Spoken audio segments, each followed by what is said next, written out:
Hello students, welcome back to our YouTube channel Others Classes. Here I am your math tutor Pratik Satyam and today we are talking about NCERT Math Class 10th Chapter 8 Trigonometry, त्रिकोणमिति। अभी हम लोगों ने class 10th में chapter 8 trigonometry नया देखा है। इससे पहले हम लोगों के क्लास 9th या 8 में इस चैप्टर के बारे में कुछ भी नहीं दिया हुआ था, बट यकीन मानो ये चैप्टर बहुत ज़्यादा इजी और इंटरेस्टिंग है, ठीक है। और मैं इसको और भी इंटरेस्टिंग बनाने वाला हूँ। सबसे पहले आपके माइंड में यह क्वेश्चन आएगा कि जो चैप्टर त्रिकोणमिति है ना, इसके यूजेस क्या हैं। तो यूजेस से पहले मैं आपको ये बता दूं कि क्लास 10th में जो ट्रिग्नोमेट्री है ना, उसकी इतनी सिलेबस है, बस आपको क्लास 10th में केवल इतना त्रिकोणमिति पढ़ना है। तो इससे पहले कि मैं आपको ट्रिग्नोमेट्री की यूजेस और आगे के चैप्टर्स की ओर ले चलूँ, मैं आपको थोड़े से सिलेबस को डिस्कशन करा देता हूँ। तो चलिए शुरू करते हैं। ट्रिग्नोमेट्री चैप्टर स्टार्ट करने से पहले हम लोग ट्रिग्नोमेट्री चैप्टर के सिलेबस को देखेंगे कि हम लोगों को क्लास 10th के ट्रिग्नोमेट्री में कितनी बातों को पढ़ना है, ठीक है। तो सबसे पहले मैं आपको ये दिखा दूं कि ट्रिग्नोमेट्री में बस हमारे कुछ ही सिलेबस हैं।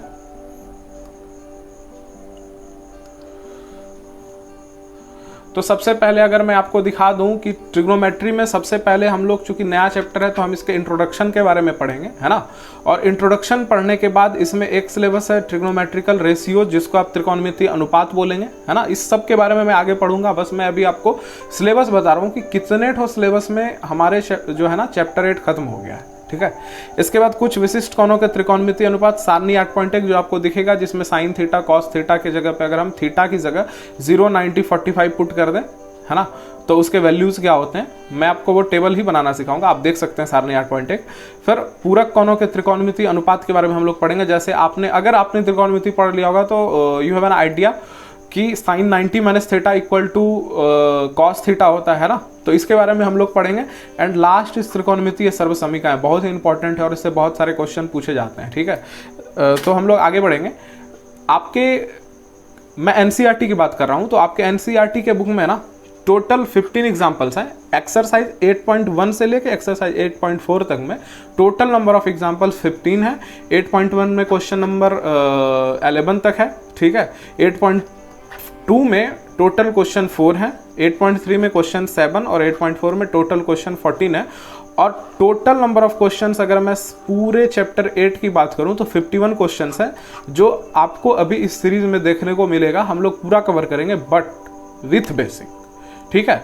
जनरली क्या होता है कि आप जहाँ पे भी ट्यूशन या कोचिंग पढ़ रहे होते हैं तो जो टीचर्स होते हैं ना, वो आपको डायरेक्ट एक्सरसाइज की ओर ले जाते हैं, जिसके कारण आपको हो सकता है कि क्लास 10th एनसीईआरटी की मैथ में कम क्वेश्चंस तो कम होते हैं, ठीक है, तो आप तो उसको रट लोगे।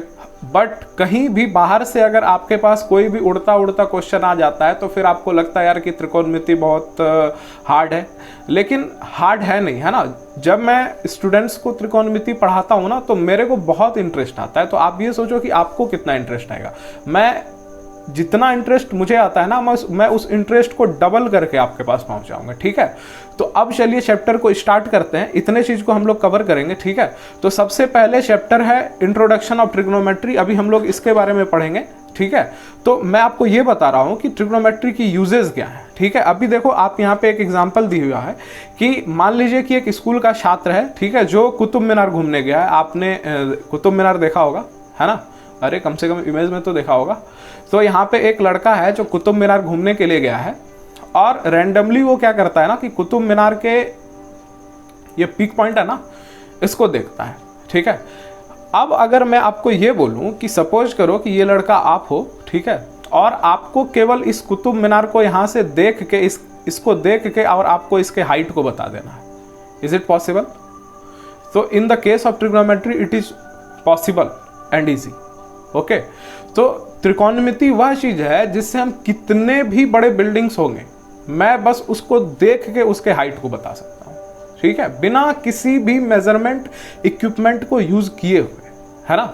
तो यहाँ पे वही कह रहा है कि यहाँ पे एक लड़का है जो इस कुतुब मीनार के शिखर को देख रहा है। तो क्या आप बता सकते हो कि यह जो लड़का या कुतुब मीनार की हाइट बता पाएगा या नहीं? हम बोलेंगे हाँ बिल्कुल बता पाएगा, ठीक है। ट्रिग्नोमेट्री वही चीज़ है, इसलिए तो मैं कह रहा हूँ ये इंटरेस्टिंग है ना। इसके अलावा आपके पास नेक्स्ट और भी टॉपिक्स दिए हुए हैं। सपोज करो कि कह रहा है ना, यहाँ पे एक गर्ल है, ठीक है, एक लड़की है, और ये जो आपको दिख रहा है ना यहाँ से यहाँ तक, ये रिवर है ना, और ये जो मैंने मार्क कर दिया इस जगह पे एक गमला रखा हुआ है ना, और लड़की यहाँ से इस गमले को देख रही है, ठीक है, और लड़की जो है किसी भी मंदिर या घर के आपको की ना हाइट पे है, ठीक है, और आपको मैं ये बोलूँगा कि ये सिर्फ यहाँ से इस गमले को देख रही है जो इस नदी के इस पार दूसरे मंदिर के कोने में रखा हुआ है, ठीक है, तो मैं आपको ये बोलूँगा कि इस नदी की चौड़ाई ज्ञात करो। तो आप हंसने लगोगे यार कैसे संभव हो सकता है, बट ट्रिग्नोमेट्री इसको बहुत आसान बना देता है। अभी जब हम लोग आगे पढ़ेंगे तो ज़्यादा क्लियर होगा, है ना। Here is the next topic, कह रहा है क्या कि गर्म हवा वाला गुब्बारा जो आपने देखा होगा, जो एट रैंडमली एयर में क्या होता है, फ्लो होता है ना, बहते रहता है।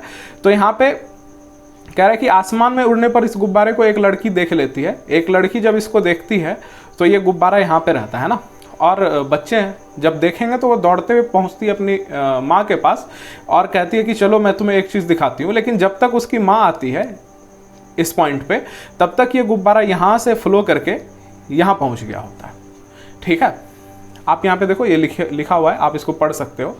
तो जब भी लड़की पहले देख रही थी तो गुब्बारा पॉइंट ए पे था, लेकिन जब भी माँ के साथ आई तो गुब्बारा पॉइंट बी पे था, ठीक है। तो आपको यहाँ पे क्वेश्चन पूछ रहा है तब एक गुब्बारा एक अन्य बिंदु बी तक आ चुका होता है, क्या आप जमीन के उस स्थान से जहां माँ और बेटी दोनों खड़ी हैं बी की ऊंचाई ज्ञात कर सकते हैं।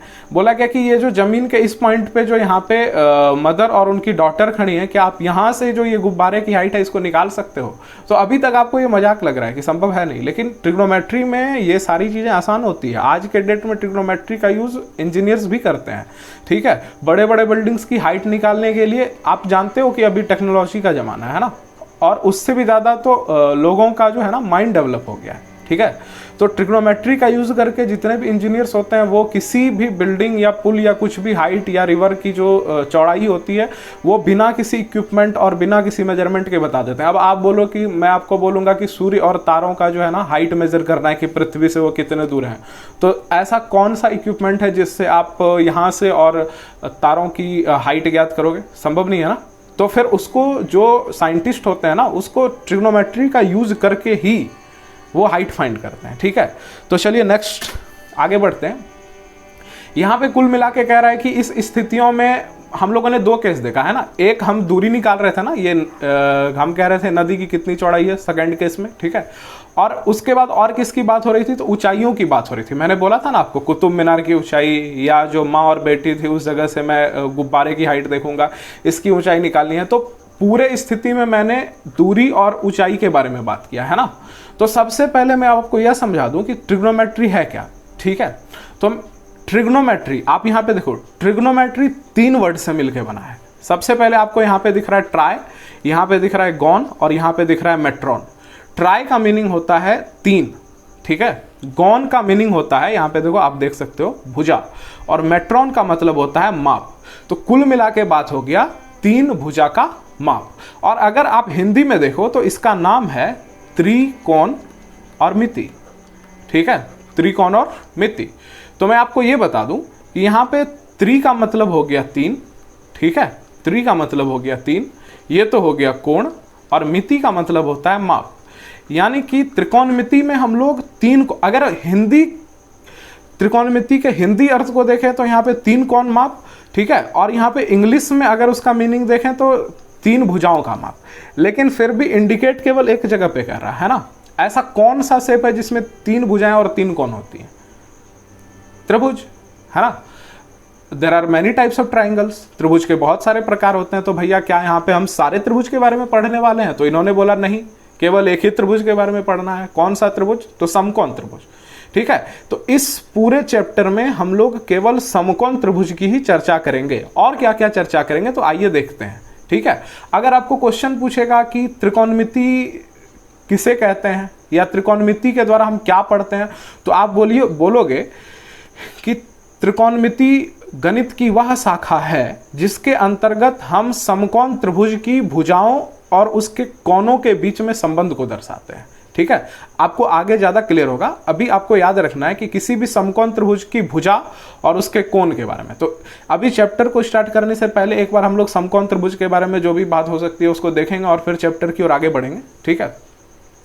तो चलिए नेक्स्ट, यहाँ पे त्रिकोणमिति अनुपात में एक बात समझाया हुआ है, मैं आपको समझाता हूँ, ठीक है। आप यहाँ पे देख लो, ये तो मैंने वो 3 एग्जाम्पल्स रख दिए हैं जो आपको वहाँ पे दिख रहा है। मैं ये दिखाने की कोशिश कर रहा था कि इन सारे केसेस में आप यहाँ पे देखो कौन से ट्रायंगल फॉर्म हो रहे हैं, समकोण त्रिभुज है ना, यहाँ पे भी आप देखो इधर समकोण त्रिभुज, यहाँ पे भी आप देखो समकोण त्रिभुज।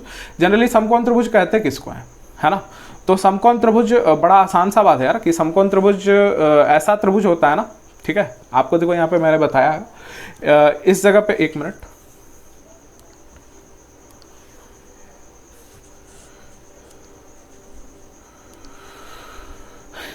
यहाँ देखो, यहाँ देखो, ठीक है, ये समकोण त्रिभुज है। समकोण त्रिभुज किसको कहते हैं, तो ऐसा त्रिभुज जिसका एक कोण समकोण हो, ये देख रहे हो आप 90 डिग्री है ना, उसको समकोण त्रिभुज कहते हैं।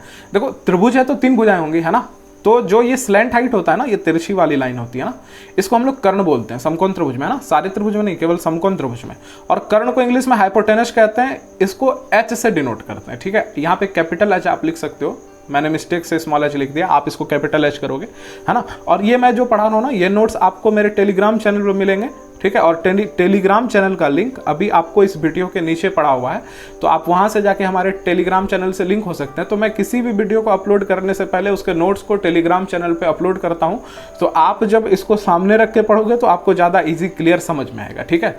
तो मैं कहा था, तो हाँ, जो राइट एंगल ट्रायंगल है ना, उसमें ये जो स्लैंट हाइट होती है ना, इसको कर्ण कहते हैं। और किसी भी समकोण त्रिभुज में ये सबसे बड़ी भुजा होती है। एक बार हम फटाफट रिकैप करेंगे, वैसे तो आपको आता भी होगा, लेकिन एक बार रिवीजन कर लेते हैं और उसके बाद फिर चैप्टर की ओर आगे बढ़ेंगे।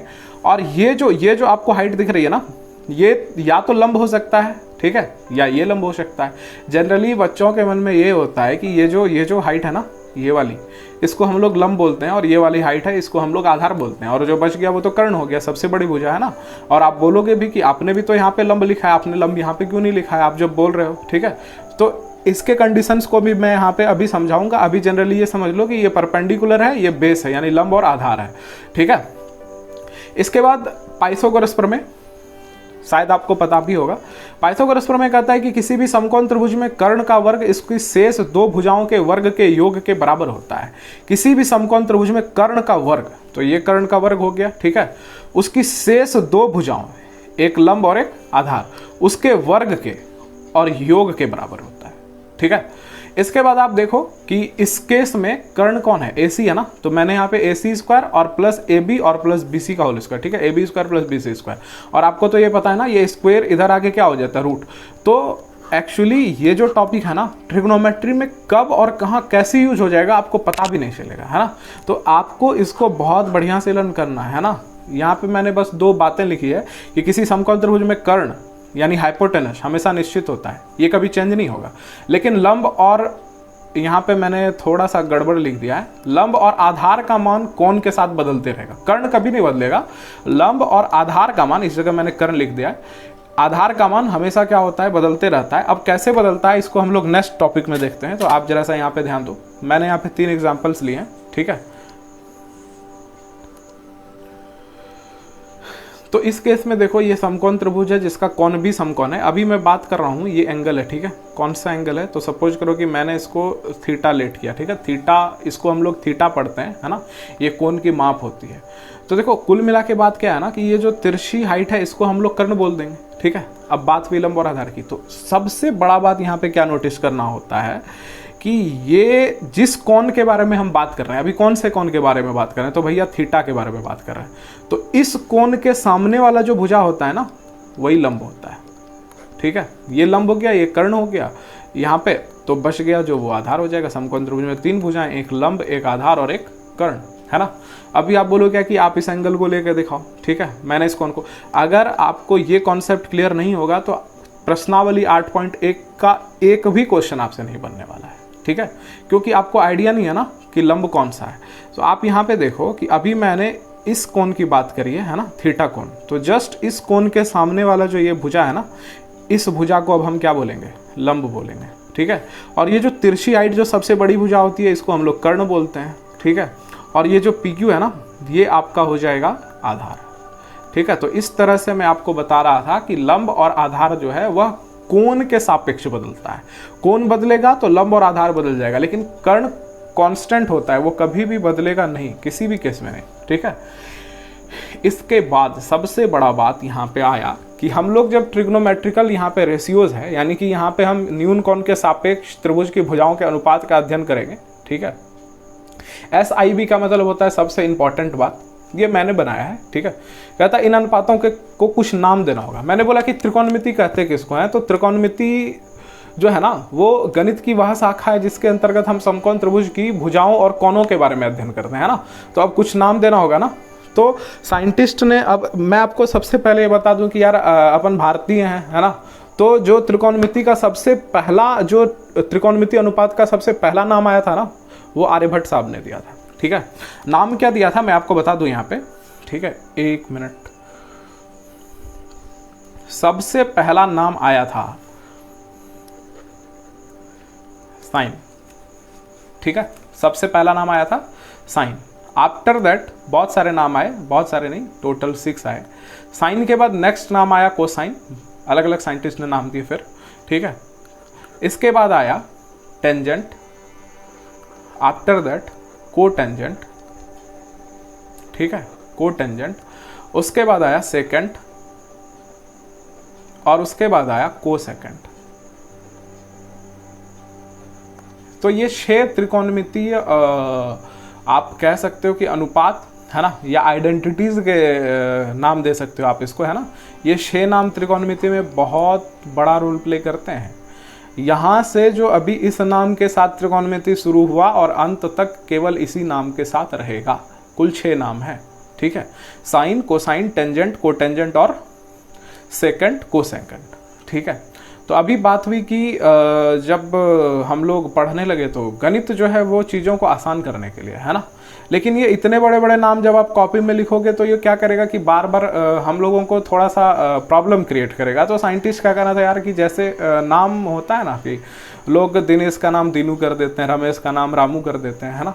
तो यहाँ पे बोला कि ना इसका कुछ निक नेम लो। तो निक नेम जनरली क्या होता है ना कि आपके नाम से ही कुछ प्यारा सा वर्ड ले लिया जाता है ना।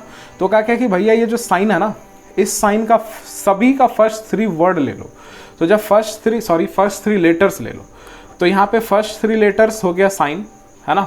और आप अगर इसके देखोगे तो यहाँ पे हो जाएगा कॉस, यहाँ पे देखो तो ये हो जाएगा 10। इसके फर्स्ट 3 लेटर्स देखो तो आपको यहाँ पे दिखेगा कॉट, यहाँ पे फर्स्ट 3 लेटर्स देखो तो आपको यहाँ पे दिखेगा सेक, और यहाँ फर्स्ट 3 लेटर्स देखो तो यहाँ पे हो जाएगा कॉस। बहुत बड़ी प्रॉब्लम। अब प्रॉब्लम क्या हो गई, तो आप यहाँ पे नंबर 2 और यहाँ पे नंबर 6 को देखो तो इस जगह पे ना आपको नाम एकदम सेम टू सेम दिखेगा, है ना।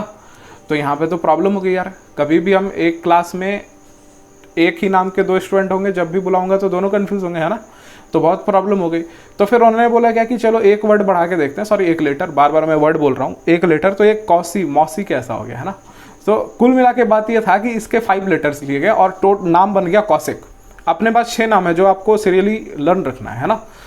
सबसे पहला नाम था sine, next is cos, after that 10, फिर कॉट, फिर सेक और फिर कॉसेक, है ना। 6 नाम याद हो गए होंगे, sine, cos, 10, cot, sec and cosec. Sine, cos, 10, cot, sec and cosec, है ना। 6 नेम्स आर अवेलेबल हियर। अब मैं आपको ये बता दूं कि ये जो है ना, इसके साथ अब हम जोड़ेंगे कोण, है ना। इसको याद रखना है। ये जो साइन कॉस 10 है ना, इसके साथ हम कोण जोड़ेंगे, ठीक है। अब सपोज करो कि यहाँ पे एक ट्राइंगल है, राइट एंगल ट्राइंगल है ना। मैंने यहाँ पे नाम दिया इसका ABC, और इसका एक एंगल ले लिया थीटा। तो ये जो कोण है ना, ये सभी के साथ ऐड हो जाएगा, याद रखना, ठीक है। तो ये साइन थीटा बन जाएगा, कॉस थीटा बन जाएगा, टेन थीटा बन जाएगा, कॉट थीटा बन जाएगा, सेक थीटा बन जाएगा, कॉसेक थीटा बन जाएगा, है ना। जब कोण के बारे में बात होगी, है ना, मैंने बोला है कि त्रिकोणमिति गणित की वह शाखा है जिसके अंतर्गत हम कोण और भुजा के बारे में अध्ययन करते हैं। ये देखो, कोण की बात हो गई, भुजा मैंने आपको बता दिया है ना। ये थीटा है, तो इसके सामने वाला आप ही बता दो क्या होगा, कमेंट जल्दी। तो ये हो जाएगा परपेंडिकुलर यानी लंब, जिसको आप P से डिनोट करोगे। ये हो जाएगा आपका आधार, है ना, जिसको आप B से डिनोट करोगे। और ये हो जाएगा आपका कर्ण, जिसको आप H से डिनोट करोगे, ठीक है। नाउ नेक्स्ट, तो अभी कुछ फॉर्मूला होते हैं, है ना। तो देखिए, अभी केवल इतने फॉर्मूला को लर्न करके पूरे त्रिकोणमिति में आप जब भी 11-12 की भी पढ़ाई कर रहे होगे ना, तो केवल इतने फॉर्मूलाज में ही हम लोग पूरे फॉर्मूलाज को याद कर लेंगे। आपको केवल इतना, इसमें भी मैं आपको क्या बता दूं कि अगर आपको ये 3 फॉर्मूलाज लर्न है, तो फिर तो काम बन गया समझो, ठीक है। तो अब इसको भी लर्न करने के लिए ज़्यादा टेंशन लेने की ज़रूरत नहीं है, क्योंकि यहाँ देख रहे हो मुस्कुराता हुआ चेहरा। मैं आपको अभी एक ट्रिक बताने वाला हूँ, बड़ा आसान है यार। देखो P फॉर होता है पंडित, ठीक है, P फॉर पंडित, भोला, प्रसाद। फिर से सुनो, पंडित, भोला, प्रसाद। H for Hari, H for Hari, और बोल। मेरे साथ कंप्लीट कीजिए। हियर इज पंडित, भोला, प्रसाद, हरि हरि, बोल। पंडित, भोला, प्रसाद, हरि हरि, बोल, ठीक है। अभी आप देखो यहाँ पे मैं आपको एक चीज़ दिखाता हूँ कि जब हम यहाँ पे लिख देंगे साइन थीटा, तो साइन थीटा का फॉर्मूला हो जाएगा P/H, ठीक है। कितना आसान था। साइन थीटा का फॉर्मूला क्या हो जाएगा, P/H। अभी आप इसको ऐसे याद रखेंगे, फिर जब आप क्वेश्चन करने लगेंगे तो ये आपको बहुत इजीली लर्न हो जाएगा, है ना। तो साइन थीटा का वैल्यू होता है P/H, है ना, ये फॉर्मूला बन गया। तो ये जो फॉर्मूला ये कॉस थीटा का होता है ना, तो कॉस थीटा इक्वल टू हो गया B/H। टेन थीटा आप बता दो, P/B, है ना, P/B। अब सुनो, ये जो साइन थीटा है ना, ये जस्ट अपोजिट होता है कॉसेक थीटा का, ठीक है। ये जो कॉस थीटा है ना, ये जस्ट अपोजिट होता है सेक थीटा का, और ये जो टेन थीटा है ना, ये जस्ट अपोजिट होता है कॉट थीटा का। कहने का मतलब हुआ कि अगर sign theta equal to P/H है, तो आप यहाँ पे कर दो H/P। मैंने बोला था ना, केवल 3 फार्मूलाज लर्न करने की आपको ज़रूरत है ना। कॉस थीटा B/H है ना, तो आप यहाँ पे कर दो H/B, और जो कॉट थीटा है ना, इस कॉट थीटा को आप कर दो B/P, है ना। तो अपने पास टोटल 6 फार्मूलाज आ गया, है ना। Sine theta equal to P/H, cos theta equal to B/H। कहाँ से फॉर्मूला आया, तो पंडित, भोला, प्रसाद, हरि हरि, बोल। कहीं पे भी आप लिख लोगे पंडित, भोला, प्रसाद, हरि हरि, बोल। It is a formula of sine theta, cos theta and tan theta, है ना। यहाँ पे बस आपको बाय लगाना है। हियर इज द फॉर्मूला, ठीक है। तो चलिए अभी हम लोग आगे बढ़ते हैं। तो प्रश्नावली 8.1 में बस आपके इतने ही बेसिक थे, ठीक है, और इसी बेसिक पे सारा क्वेश्चन सॉल्व हो जाएगा, है ना। अभी मैं आपको करके दिखाता हूँ। क्वेश्चन नंबर फर्स्ट आप यहाँ पे देखो, कह रहा है कि त्रिभुज ABC है जिसका कोण B समकोण है। तो आप यहाँ पे एक ट्रायंगल बनाओ, ठीक है। सॉरी, समकोण कैसा लग नहीं रहा है, but let us assume, math के हैं हम लोग, मान सकते हैं, है ना। ये एक समकोण त्रिभुज है जिसका कोण B, यहाँ देखो समकोण, समकोण का मतलब समझते हो ना, 90 डिग्री, ठीक है।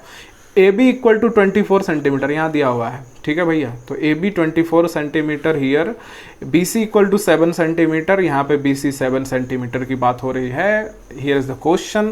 क्वेश्चन है फर्स्ट नंबर की साइन ए और कॉस ए का वैल्यू निकालना है ना। मैंने आपको बोला था कि पाइथागोरस थ्योरम कहीं पे भी लग सकता है। क्यों क्यों क्यों क्यों?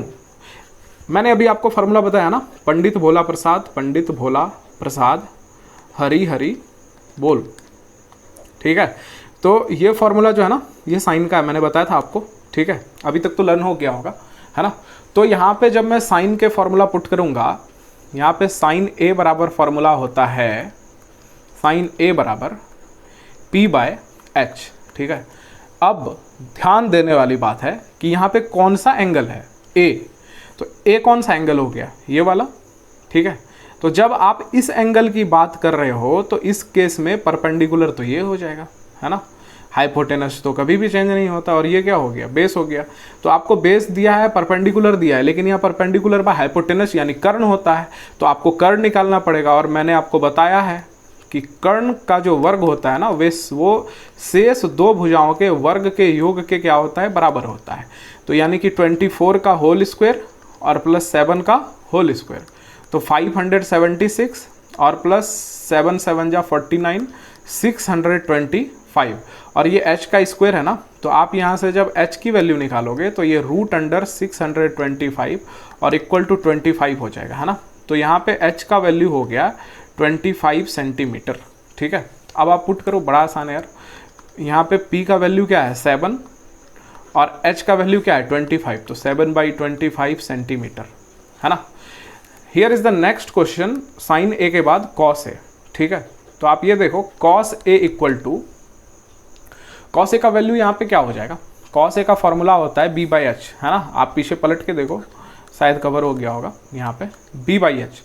तो यहाँ पे बेस क्या माना है हम लोगों ने, आधार, ठीक है, 24 बाय, और 25, हाइपोटेनस तो वही है 25 सेंटीमीटर। ये हो गया आपका question number first. Now question number second. अभी जब क्वेश्चन नंबर सेकेंड कर रहे हैं, वैसे तो मैं आपको ये आपके लिए छोड़ा हूँ, पहले आप इसको ट्राई करो, जब नहीं बनेगा तो यहाँ पे ध्यान देना, एक बार कॉपी में ट्राई करो, बन ही जाएगा।